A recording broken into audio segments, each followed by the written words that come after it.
नमस्कार साथियों। बीते दिनों इंटरनेट पे एक रील वायरल हो रही है जिसमें अमेरिकी राष्ट्रपति डोनाल्ड ट्रंप और जेलेंस्की यूक्रेन के मौजूदा राष्ट्रपति के बीच हुई गर्मजोशी से जो बातचीत हुई थी उसके कुछ अंश दिखाए जा रहे हैं।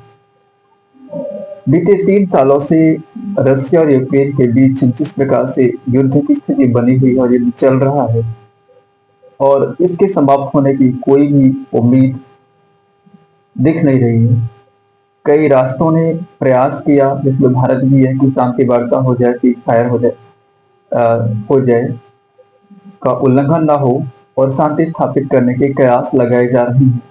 लेकिन और चूंकि अमेरिकी राष्ट्रपति डोनाल्ड ट्रंप चुनाव से पहले ये वादा भी कर चुके हैं अमेरिकी नागरिकों से कि यदि वो राष्ट्रपति पद पर मौजूद होती तो रशिया और यूक्रेन का वार होता ही नहीं, और यदि वो चुनाव जीते तो उनकी सबसे पहली प्राथमिकताओं में जो होगी कि वो दोनों देशों के मध्य चल रहे इस संघर्ष को खत्म करवाएंगे।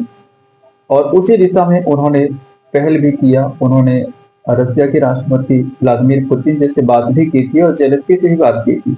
जेलेंस्की पिछले दिनों अमेरिकी दौरे पे थे और अमेरिकी दौरे पे जब वो आए तो उनका गर्मजोशी से स्वागत हुआ और 49 मिनट का उनका जो डिस्कशन चल रहा था मीडिया के सामने, जिसमें अमेरिकी मीडिया भी और यूक्रेन की मीडिया भी सामने थी।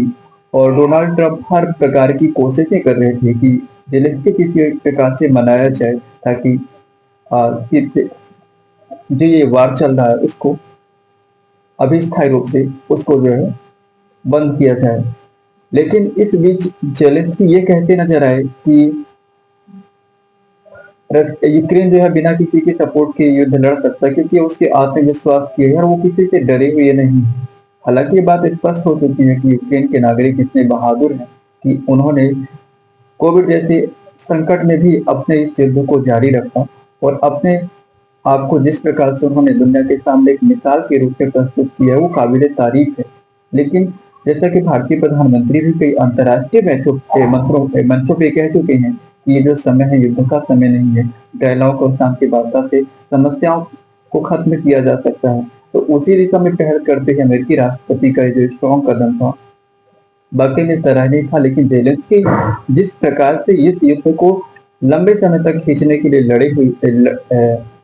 अड़े हुए हैं, वाकई में इससे यूक्रेनी नागरिकों का जीवन संकट में है। और उसी ओर शायद डोनाल्ड ट्रंप जो है दृष्टिकोण अपना दिखा रहे थे कि ये संकट का समय है और यूक्रेन के नागरिकों का इससे नुकसान हो रहा है और दुनिया जो है ऐसे मुहाने पे खड़ी हुई है जहां से वर्ल्ड वार 3 जो है शुरुआत हो सकता है। इट मीन्स कि the Zelensky is playing the like game to play and they are inviting to world war 3। And second thing, हर प्रकार की कोशिशों के बाद जेलेंस्की ने जिस प्रकार से बहस किया और व्हाइट हाउस में जिस प्रकार से, आई थिंक ये दुनिया में पहली बार ऐसा हुआ कि दो राष्ट्राध्यक्ष इतने आपस में ही बहस करते मिले। बाकी होता क्या है कि राष्ट्राध्यक्ष अब एक देश या दूसरे देश से मिलते हैं तो बहुत शांतिपूर्ण तरीके से बात होती है। बात बने या ना बने एक अलग विषय होता है, लेकिन आपस में झड़पते नहीं है। और ऐसे लफ्जों का इस्तेमाल हुआ जिसमें मीडिया में काफी लोग जो है उसकी आलोचना भी कर रहे हैं। लेकिन सबसे अहम बात यहाँ पर ये निकल के आई है कि रसिया भी इस कोशिश में है कि जो है सीज फायर हो जाए। लेकिन यूक्रेन के राष्ट्रपति का इंटरनल जो है, जो आई डोंट नो कि उन्हें क्या है, लेकिन आई थिंक ये जो खिंच रहा है वो यूक्रेन की वजह से खिंच रहा है, ये रसिया की वजह से अब नहीं खिंच रहा है। स्टार्टिंग में ऐसा माइंडसेट सबका बन रहा था कि नहीं, रसिया ने अटैक किया और रसिया ने अपनी सॉवरिटी के लिए अटैक किया था। रसिया ने जिस उद्देश्य के लिए अटैक किया था वो उद्देश्य रसिया का पूरा हो चुका है। अब रसिया को इस युद्ध को आगे खींचने की आवश्यकता नहीं है। लेकिन जब दो देशों की बात होती है तो उनकी शक्तियों के आधार पर भी बात होती है। रसिया और यूक्रेन आपस में भी लड़े तो ये युद्ध ज्यादा दिन तक नहीं चल सकता क्योंकि यूक्रेन के पास ना उतने सैनिक है, ना उतने संसाधन है, ना ही मिलिट्री इक्विपमेंट है उसके पास, बिना यूरोपियन संघ की सपोर्ट की और अमेरिकी सपोर्ट की।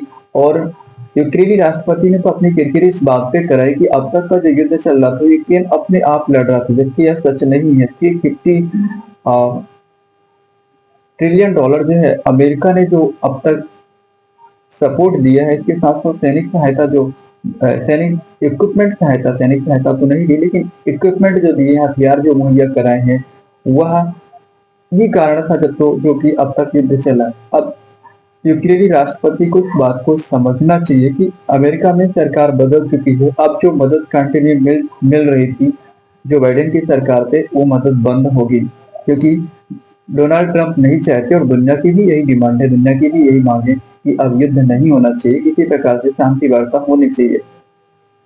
इस देश में कई देश जो है आपस में ही ध्रुवीकरण का शिकार होते दिखे, जिसमें से कुछ देशों ने अमेरिकी राष्ट्रपति के तक सख्त अंदाज को सराहा, तो वहीं यूरोपियन संघ के कई कंट्री जिसमें फ्रांस है, आयरलैंड है, जर्मनी है और भी कई कंट्रीज हैं जो कि यूक्रेन को सपोर्ट करते हुए दिखी। सबसे दिलचस्प बात यह है कि कौन सी कंट्री किसको सपोर्ट कर रही है, ये मायने नहीं रखता है। मायने ये रखता है कि यूक्रेनी नागरिकों का किस प्रकार से सुरक्षा उनकी सुनिश्चित की जा सके। यूक्रेन के राष्ट्रपति की चिंता ये जरूर सही है कि उन्हें स्थायी शांति चाहिए, अस्थायी रूप से शांति नहीं चाहिए, लेकिन जरा सी बात उन्हें इस बात को समझना चाहिए होगा कि शांति का द्वार पहल करने से होता है। अचानक शांति और 100% गारंटी के साथ शांति तो स्थापित नहीं हो सकती, क्योंकि युद्ध का माहौल, युद्ध चल रहा है यहाँ पे। तो हमें एक कोशिश करनी होगी, सीज फायर बहुत आवश्यक है।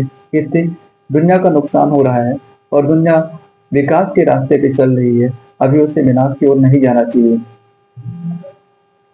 इसके साथ साथ यूक्रेनी राष्ट्रपति से हर किसी ने अपनी वार्ता की है। भारतीय प्रधानमंत्री ने भी बात की है, डोनाल्ड ट्रंप ने भी बात की है और भी कंट्रियों के जो राष्ट्राध्यक्ष हैं वो उनसे मिल चुके हैं। तो मुझे लग रहा है कि जेलेंस्की को खुद से निर्णय लेना होगा, जिन किस इशारों पे वो चल रहे हैं, बाकी में उससे भला नहीं हो रहा है। ब्रिटेन उनको कितना भी सपोर्ट का आश्वासन दे दे, फ्रांस दे दे, आयरलैंड दे दे और कोई कंट्री उनको सपोर्ट का आश्वासन दे दे, लेकिन सपोर्ट ऐसे देश के खिलाफ जो कि ऑलरेडी आपसे कहीं ज़्यादा है, भौगोलिक दृष्टि से ताकतवर है, आपसे इकोनॉमी में ताकतवर है, सैन्य क्षमता उसकी सबसे ज़्यादा है, आपसे एक्स्ट्रा टेक्नोलॉजी के हथियार उसके पास हैं, परमाणु संपन्न देश है, आप उससे ऐसी स्थिति में टक्कर लेना, ये मुझे सही नहीं लग रहा है। और युद्ध का कारण भी क्या था? युद्ध का कारण यूक्रेन ही था। यूक्रेन ने ही नाटो के समीप जाने की उत्सुकता जताई थी और उसने जो मिलिट्री एक्सरसाइज स्टार्ट की थी उसी की वजह थी, वरना ये युद्ध शायद होता ही नहीं। समय की मांग है और पूरी दुनिया की मांग है कि जेलेंस्की को समझना होगा और उन्हें इस युद्ध को तत्काल प्रभाव से विराम करने की ओर पहल करना होगा। इसके बाद जिस प्रकार से व्हाइट हाउस को छोड़ करके निकल आए, मीडिया से किसी प्रकार का कोई बात नहीं किया, इस प्रकार से अमेरिका का भी एक प्रकार से अपमान हुआ और वहाँ के राष्ट्रपति का भी एक प्रकार से जेलेंस्की के द्वारा अपमान किया गया। बाद में वो मीडिया कर्मियों से कहते अ, अ, देखे गए कि युद्ध बिना अमेरिका की सपोर्ट के नहीं जीता जा सकता और युद्ध वैसे भी नहीं जीता जा सकता। यदि अमेरिका सपोर्ट भी करेगा तो अमेरिका मिलिट्री तो अपनी देगा नहीं और इसके बाद भी रसिया से यूक्रेन को लड़ पाना पॉसिबल नहीं है। कहीं ऐसा ना हो कि उसके